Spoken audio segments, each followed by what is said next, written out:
एक व्यक्ति, कोई जिज्ञासु, एक दिन आया। उसका नाम मौलुंगपुत्र था। एक बड़ा ब्राह्मण विद्वान 500 शिष्यों के साथ बुद्ध के पास आया था। निश्चित ही उसके पास बहुत सारे प्रश्न थे।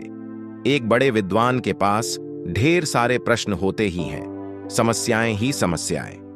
बुद्ध ने उसके चेहरे की तरफ देखा और कहा, मौलुंगपुत्र, एक शर्त है। यदि तुम शर्त पूरी करो, केवल तभी मैं उत्तर दे सकता हूं। मैं तुम्हारे सिर में भन भनाते प्रश्नों को देख सकता हूं। 1 वर्ष तक प्रतीक्षा करो, ध्यान करो, मौन रहो। जब तुम्हारे भीतर का शोरगुल समाप्त हो जाए, जब तुम्हारी भी की बातचीत रुक जाए, तब तुम कुछ भी पूछना और मैं उत्तर दूंगा। यह मैं वचन देता हूं। मौलुंगपुत्र कुछ चिंतित हुआ।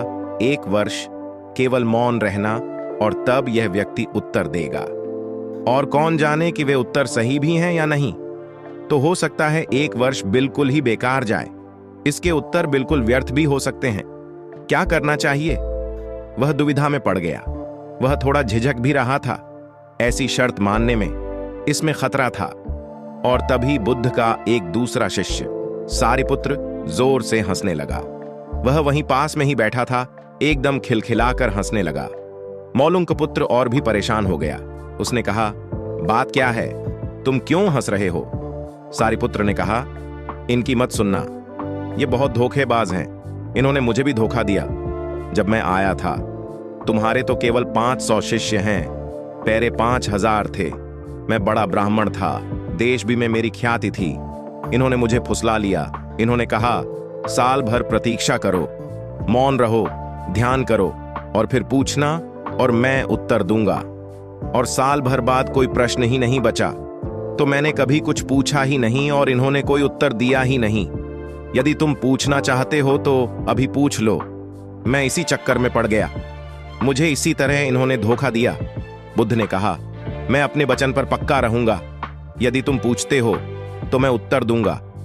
यदि तुम पूछो ही नहीं तो मैं क्या कर सकता हूं? 1 वर्ष बीता।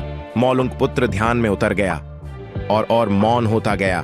भीतर की बातचीत समाप्त हो गई। भीतर का कोलाहल रुक गया। वह बिल्कुल भूल गया कि कब 1 वर्ष बीत गया। कौन फिक्र करता है? जब प्रश्न ही न रहे तो कौन उत्तरों की फिक्र करता है? एक दिन अचानक बुद्ध ने पूछा, यह वर्ष का अंतिम दिन है। इसी दिन तुम 1 वर्ष पहले यहां आए थे और मैंने तुम्हें वचन दिया था कि 1 वर्ष बाद तुम जो पूछोगे मैं उत्तर दूंगा। मैं उत्तर देने को तैयार हूं। अब तुम प्रश्न पूछो।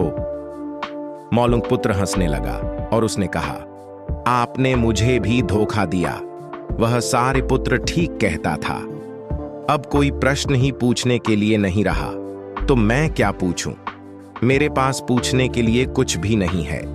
असल में यदि तुम सत्य नहीं हो तो समस्याएं होती हैं और प्रश्न होते हैं। वे तुम्हारे झूठ से पैदा होते हैं। तुम्हारे स्वप्न, तुम्हारी नींद से वे पैदा होते हैं। जब तुम सत्य, प्रामाणिक, मौन, समग्र होता हो, वे तिरोहित हो जाते हैं। मेरी समझ ऐसी है कि मन की एक अवस्था है जहां केवल प्रश्न होते हैं और मन की एक अवस्था है जहां केवल उत्तर होते हैं और वे कभी साथ साथ नहीं होते। यदि तुम अभी भी पूछ रहे हो तो तुम उत्तर नहीं ग्रहण कर सकते। मैं उत्तर दे सकता हूं लेकिन तुम उसे ले नहीं सकते। यदि तुम्हारे भीतर प्रश्न उठने बंद हो गए हैं तो मुझे उत्तर देने की कोई जरूरत नहीं है। तुम्हें उत्तर मिल जाता है। किसी प्रश्न का उत्तर नहीं दिया जा सकता है। मन की एक ऐसी अवस्था उपलब्ध करनी होती है जहां कोई प्रश्न नहीं उठते। मन की प्रश्न रहित अवस्था ही एकमात्र उत्तर है। यही तो ध्यान की पूरी प्रक्रिया है। प्रश्नों को गिरा देना, भीतर चलती बातचीत को गिरा देना। जब भीतर की बातचीत रुक जाती है तो ऐसा असीम मौन छा जाता है। उस मौन में हर चीज का उत्तर मिल जाता है। हर चीज सुलझ जाती है। शाब्दिक रूप से नहीं, अस्तित्वगत रूप में सुलझ जाती है। कहीं कोई समस्या नहीं रह जाती है।